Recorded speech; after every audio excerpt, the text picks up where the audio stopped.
les 24 joueurs concernés. Alfred Gomis, Sénidien, Mori Diaw, Youssouf Sabali.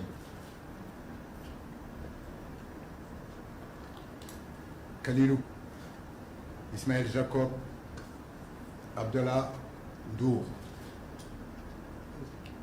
Noah Fadiga, Nampalis Mehdi, Pathé 6, Idrissa Ganagay, Pape Matar Sarr, John Lopi, Crépin Diatta, Iliman Ndiaye, Sadio Mané, Pape Ousmane Sakho,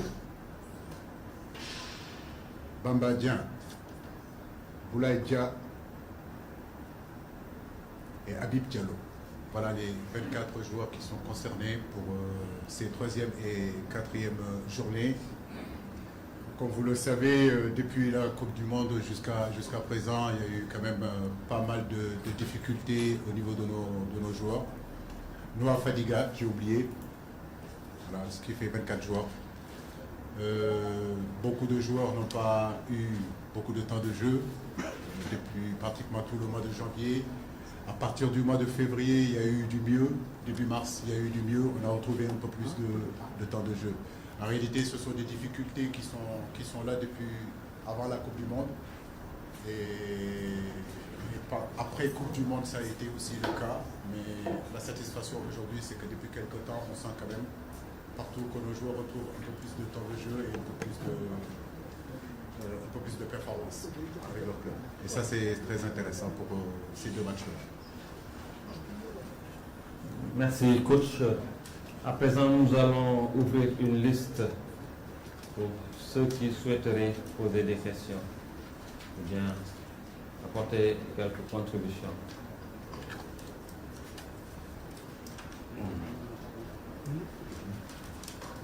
Le nom, s'il vous plaît.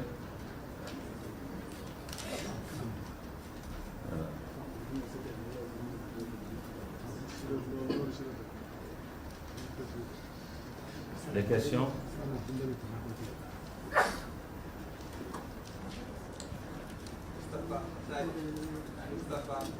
Moustapha Sadio.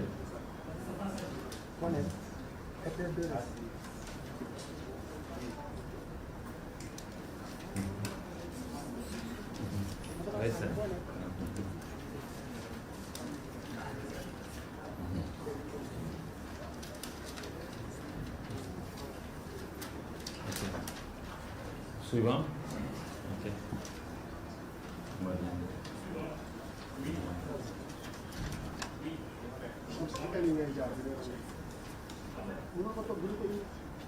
Mohamed, le nom. Moussa Mohamed John. Ok. Mohamed. Ok.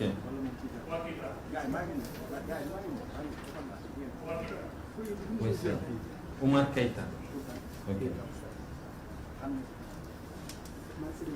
Donc, on y va avec ces 5 d'abord. On va enchaîner. Oui, Djibril.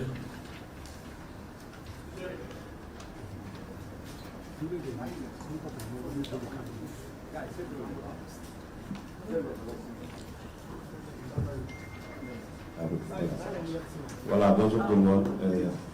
Merci coach pour la présentation de cette liste.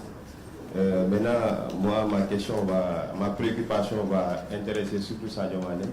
Son retour, parce que depuis, avant la Coupe du Monde, il était absent, donc son retour est attendu dans un moment où peut-être il y a une polémique sur les votes qui ont été par rapport au FIFA de Best. Comment je ne sais pas, qu'est-ce que vous pouvez nous dire par rapport au retour de Sadio Mané et tout ce qui a été dit ces derniers temps par rapport au vote de Aliou Cissé sur les FIFA de Best. J'ai une demi-question, si Kara le permet. Ça concerne peut-être les absents. Et on a constaté qu'il y a des cadres qui ne sont pas là à cause des blessures. Il y a Ismaïla, il y a Edou, il y a Abou Diallo, il y a Kouyaté. Donc comment comptez-vous aborder ces 2 matchs, d'autant plus qu'on espérait se qualifier après les 4e journées. Alors, et là, on constate qu'il y a au moins 4 cadres qui ne sont pas dans l'effectif. Merci. Merci. Je crois qu'il y a plusieurs questions dans ta question, mais je vais essayer d'y répondre. D'abord, c'est l'absence, bien sûr, de certains joueurs que tu viens d'énumérer. Un garçon comme Edouard Mendy, qui a repris seulement la compétition il y a seulement une semaine, qui vient de rentrer avec le groupe collectif. Je crois que ce qui est prudent, c'est de le laisser vraiment avec son club. Les qualités d'Edouard, on les connaît. Sa qualité aujourd'hui et ce qu'il importe et ce qu'il représente pour notre équipe, tout le monde le sait. Mais je pense que dans ces périodes-là où il a connu quand même une Coupe du Monde difficile, une reprise, une blessure, et petit à petit il est en train de retrouver son niveau, c'est de le laisser avec son club pour que justement ces 10 jours-là, qu'il puisse bien travailler. Donc je l'ai eu au téléphone il y a 2-3 semaines, on en a déjà discuté. Bonassar, qui n'y est pas aussi, c'est vrai qu'il revient d'une longue période de blessure, mais j'ai préféré aussi le laisser avec le Bayern pour justement qu'il puisse trouver du temps de jeu. Les garçons comme Cheikhou Kouyaté n'ont repris la compétition seulement qu'il y a une semaine, donc il est trop tôt de les sélectionner. Des garçons comme Abdou Diallo, comme vous le dites, qui passent des moments difficiles aujourd'hui en ce moment, qui ne s'entraînent pas, qui est blessé. Mais tous ces garçons-là, nous prions pour eux, que justement qu'ils retrouvent la compétitivité et qu'ils viennent nous rejoindre rapidement. Et je crois que je l'ai toujours dit, l'équipe du Sénégal, c'est une porte d'entrée, c'est une porte de sortie. Aujourd'hui, il y a un réservoir qui est énorme des footballeurs sénégalais où, en réalité, s'il manque un joueur, on peut aller chercher d'autres joueurs pour pallier à leur absence. Donc, on a essayé de jouer un peu plus sur la compétitivité de nos joueurs et surtout sur le temps de jeu pour constituer cette équipe-là. Le best, je crois que c'est la première question, c'est la question qui amène beaucoup de débats et de polémiques en réalité sur un trophée qui est un trophée individuel. Du moment où, dans ma tête, on part en se disant que la Coupe du Monde est la compétition la plus élevée, en tout cas pour moi, et je crois que je ne suis pas le seul à le penser. Moi, je pense qu'aujourd'hui, il n'y a pas une autre compétition au-dessus de cette compétition-là. Malheureusement, Sadio Mané n'a pas pu jouer ne serait-ce qu'une minute dans cette compétition. En réalité, mon choix a été fait et ma décision a été prise par rapport à cette compétition-là. En réalité, si Sadio Mané avait joué ne serait-ce qu'une minute de cette compétition-là, je pense que ce débat-là ne serait pas là et cette polémique-là ne s'installerait pas. Mais j'accepte d'être critiqué, voilà, j'accepte d'être critiqué, y compris dans mon objectivité. Voilà, mais je ne souhaite pas être dans des compromissions et prendre des positions qui sont à l'antipode de mon éducation et de mes valeurs et de mon intime conviction et mes principes de vérité et de justice et d'objectivité qui ont toujours guidé en réalité ma conduite. Sadio Mané est un top player. C'est notre leader technique, c'est le leader technique de l'équipe nationale du Sénégal. Il fait partie des meilleurs joueurs du monde, sans doute le meilleur joueur sénégalais de tous les temps, de toutes les générations confondues. Et vous ne m'entendrez jamais dire le contraire de ça. Jamais. Je suis avec Sadio Mané depuis 2011 et je pense que dans cette salle, beaucoup ici ne le connaissaient pas. Depuis 2011, ce n'est pas hier. 2011, c'est long.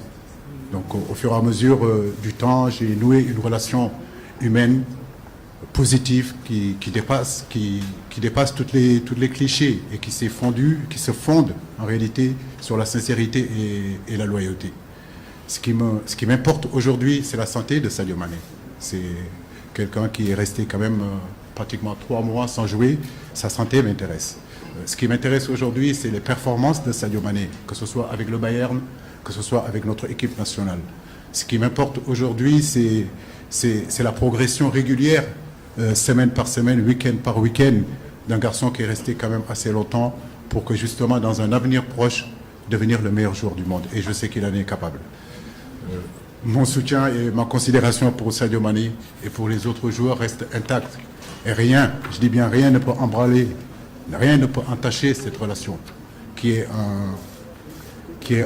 un élément en réalité fondamental, un élément fondateur de nos performances. Je ne peux que souhaiter le bien à Sadio Mané. Je ne peux que lui souhaiter le meilleur. Merci.